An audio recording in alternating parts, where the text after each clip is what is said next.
네, 생방송으로 보내드리고 있는 부동산 골든타임 함께하고 계십니다. 매주 수요일 이 시간은 정책의 흐름을 따라서 투자할 수 있는 부동산 노하우 여러분께 전해드리고 있는데요. 언제나 그 핵심에 서 계신 부동산 전문가 계시죠? 소개해드리겠습니다. 드림 부동산 투자자문의 이동주 대표 함께하셨어요. 대표님 어서 오세요. 네, 안녕하세요.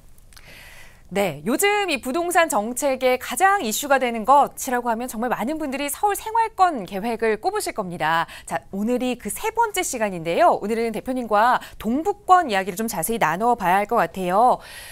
지역의 좀 뚜렷한 특색을 살리기 위해서 권역을 좀 여러 개로 나눠서 세부 방안들을 마련했다라는 이야기가 들려오는데 오늘은 동북 1권에 대한 이야기 먼저 자세히 좀 들려주실까요?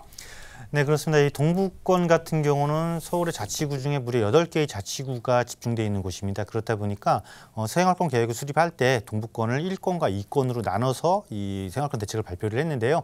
오늘은 동북 1권을 먼저 살펴보고 다음 주에 이제 동북 2권까지 해서 최종적으로 동북권 전체를 살펴보는 시간을 가져보도록 하겠습니다. 특히나 오늘 말씀드릴 동북 1권 같은 경우에는 광역 거점뿐만 아니라 서울의 중공업 지역에 해당되는 중공업 지역에서 또 이슈가 되는 지역에 해당되는 곳도 포함되어 있기 때문에 여러분들이 이 동북 1권을 자세하게 살펴보신다면 여기서 또 다른 또 투자처를 찾을 수 있지 않을까 이렇게 생각이 됩니다. 자, 하나씩 살펴보도록 할 텐데요. 자, 이렇게 잠깐 언급해드린 것처럼 동북권은 원체 8개 구니까 1권과 2권으로 이렇게 나눠져 있고요. 1권 같은 경우는 뭐 중랑구 잘 아시겠죠? 또 광진구를 포함하고 있고요. 또 여기 성동구와 함께 동대문구를 포함하고 있다. 그러면서 관심 깊게 볼 곳이 청량리 또 이렇게 성수 권역도 포함되어 있어서 서울의 전체적인 생활권 계획뿐만 아니라 광역 계획 여기에 또 중공업 종합 발전 계획까지 해서 서울의 도시 계획에서 다양성을 상당히 많이 포함하고 있는 곳 중에 한 곳이다라고 보시면 되겠습니다. 그래서 큰 발전의 축을 한번 살펴보게 되면 광역 중심과 함께 중공업 지역을 연계한 개발 선도축을 설정하겠다. 즉 청량리에서부터 성수권에 이어지는 것을 개발 선도축으로 중심을 자리를 잡아줄 것이고 묵동에서부터 중랑천을 따라서 내려와서 마찬가지 성수권역을 지나가는 곳을 해서 발전 촉진축을 만들 것이고요.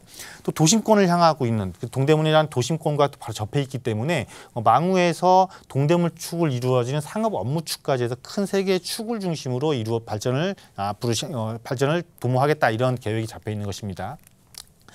일단 청량리 일원, 아무래도 청량리 같은 경우는 광역교통망 또 바로 옆에 있는 대규모 그 뉴타운 사업이 진행되면서 상당히 고가의 주거시장을 또 형성하는 것으로 바뀌고 있으면서 여러분들이 관심을 많이 가질 텐데요. 아무래도 또 이달 올 8월이죠. 올 8월이면 왕십리까지 와 있던 분당선이 또 청량리역까지 들어가면서 그 관심이 조금 더 올라가지 않을까 생각이 됩니다.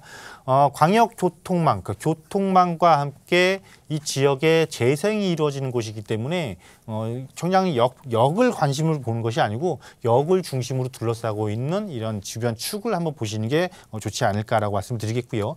왕십리역은 아무래도 바로 옆쪽에 또 되게 큰 유명 대학이 있기 때문에 대학타운을 중심으로 한 문화발전 중심축으로 육성될 확률이 높다라고 보시면 되겠습니다. 자, 다음으로는 이제 성수동입니다. 성수동 관심 많으시죠? 아무튼 한강변을 끼고 있으면서 중공업 지역까지 포함하고 있기 때문에 여러분들이 관심을 가질 수밖에 없는데 한강변에 고층 개발이 예정되어 있는 일부 재개발 구역들을 관심 가지시는 것도 좋을 거고요.